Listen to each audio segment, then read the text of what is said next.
श्याम, तन मन के अधिकारी तुम तो तन पे चीर रहे न रहे। तुम बसो हृदय में मन मोहन मेरो नीच शरीर रहे न रहे। कन्हैया आप मेरे हृदय में वास करो, हमें अब चीर की जरूरत नहीं। भगवान कहने लगे ना ना ना, तुम लाज लाज चिल्लाती हो पर लाज को ना जानती हो, और ना कुछ पानी के पर्दे को मर्यादा रूप मानती हो। कितना गहरा शब्द भगवान ने लिखा है। नारी का कहीं भी नग्न भेष, नारी का कहीं भी नग्न भेष माना जाता है ज्ञान नहीं। और जलवासी वरुण देवता क्या क्या इसमें है अपमान नहीं। स्त्री का नग्न भेष भक्तों खतरे से खाली नहीं। और वरुण का पास है, जल के देवता है वरुण, तुम वरुण देव का अपमान करते हो। गोपी कहने लगी मां कन्हैया मैं अज्ञानी हूं, आज के बाद मैं त्याग करती हूं कि कभी भी नग्न होकर के जल में स्नान नहीं करूंगी। भक्तों अबोध के लिए माफ होता है, अज्ञान बच्चा जो अबोध होता है उसके लिए क्षमा होता है। और जानबूझ के जो गलती करता है उसे कभी क्षमा नहीं किया जाता है। समझदार होने के बाद कभी भी जल में नग्न होकर के स्नान नहीं करना चाहिए। वैसे हिंदुओं के धर्म में बहुत कुछ लिखा है, बुरा मत मानना। अपने हिंदू धर्म में लड़की सर खोल के कब तक रहती है भक्तों? बुरा मत मानना बहनों, अपने हिंदू धर्म में अपनी बहन बेटी सर खोल के तभी तक रहती है जब तक उसके सर में सिंदूर नहीं भरा जाता है। और सिंदूर भरने के बाद जो बहन सर खोल के रहती है उसके पति की उम्र कम होती है। ऐसा मत सोच लेना कि मैं कह रहा हूं, आपकी भागवत में जो लिखा है मैं वही कह रहा हूं। और एक बात बहुत ध्यान रखना बहनों, बहुत समझने की बात है ये सिंदूर क्या है? नारी के जीवन में सबसे अमूल्य अगर कोई चीज है तो केवल ये सिंदूर है, तुम्हारा सुहाग का प्रतीक। ये सिंदूर ये बताता है कि ये बहन सुहागिन है और ये सबसे दुनिया में तुम्हारे लिए इससे और कोई कीमती चीज नहीं है। और भक्तों एक बात ध्यान रखना कि जाने कीमती चीज वो हाथ में धर के दिखाई ताकि घरे रही नहीं। ध्यान रखना,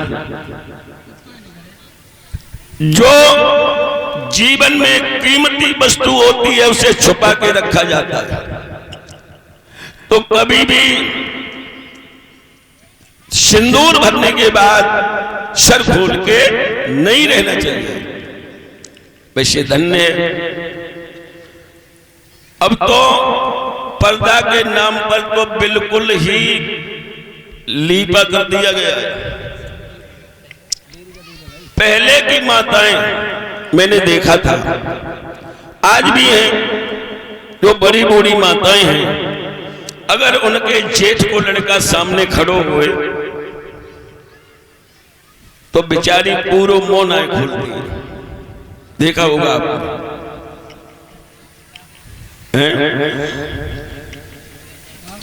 अगर जेठ को लड़का सामने खड़ो होए तो शर्म के मारे चाची शीशा हाथम पकड़ के ना देखत, और जे आज की अम्मा इनके बिलाजन में 100-100 शीशा लगे। ईमानदारी की बात, आप हंस रहे, हम सही कह रहे। मोटरसाइकिल पे बैठी जाती, ऐसे करके मुंह देखती जाती, क्यों बिलाजन में शीशा लगे। पहले की अम्मा पहनती थी कमीज।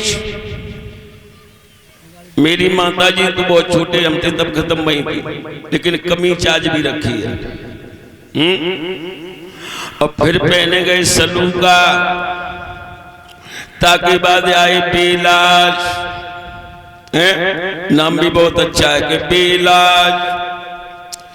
कुशल रही, जब ये बिलाज आओ तो सामने बटन लगे, और एकदम ऐसी फैशन चली कि सबके बटन पीठ पे, एक पहनन वाली हो तो एक बटन लगाने वाली हो।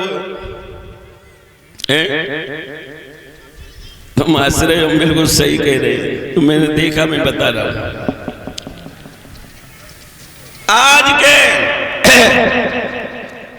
आज भी अगर किसी लड़की के कहीं बाल काट दिए जाते हैं तो बड़ी बूढ़ी अम्मा जगाती, लला बहुत बुरो बहु फलाने की बहुटिया मन गई सुखो ने वकील टकाट ले। और अब भोगांव थाने के पीछे जाओ 5 बजे, सब्जी मंडी में हाथ में कंडी हुई है, सब इतनी बलकटियां मुर्गा कैसी कलंगी कने। देखा तुमने ये कौन सी फैशन है, आप बताओ। भक्तों ध्यान रखना, भगवान की अगर कथा सुनते हो तो कथा को अपने ऊपर भी तो ढालो। ध्यान रहे, आज गोपियां भगवान कन्हैया से सच्चा ज्ञान लेती हैं, और ज्ञान लेने के बाद भगवान के चरण कमलों को चूम के बोली, श्याम सुंदर, मैंने सुना है कि आप रासक्रीड़ा बहुत सुंदर करते हैं। कन्हैया कहने लगे, समय आने दो, हम रासक्रीड़ा भी तुम्हें दिखाएंगे। भक्तों, एक रोज का जिक्र है, स्वाधीन सच्चिदानंद ब्रह्मो यमुना के किनारे पर, और विश्वकर्मा को बुलवाया।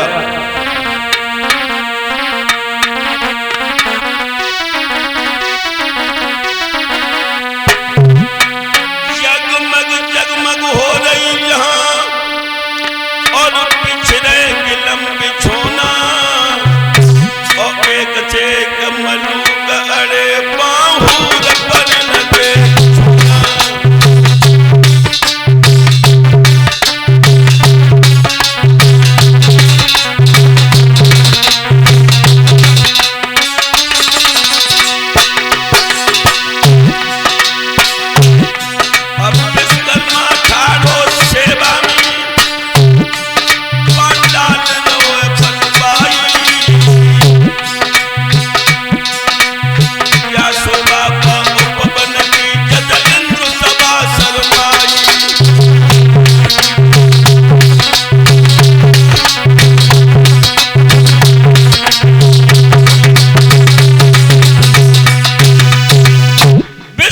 को बुलाकर सच्चिदानंद प्रभु ने इतना सुंदर पंडाल बनवाया कि इंद्र की सभा भी शर्मा जाए।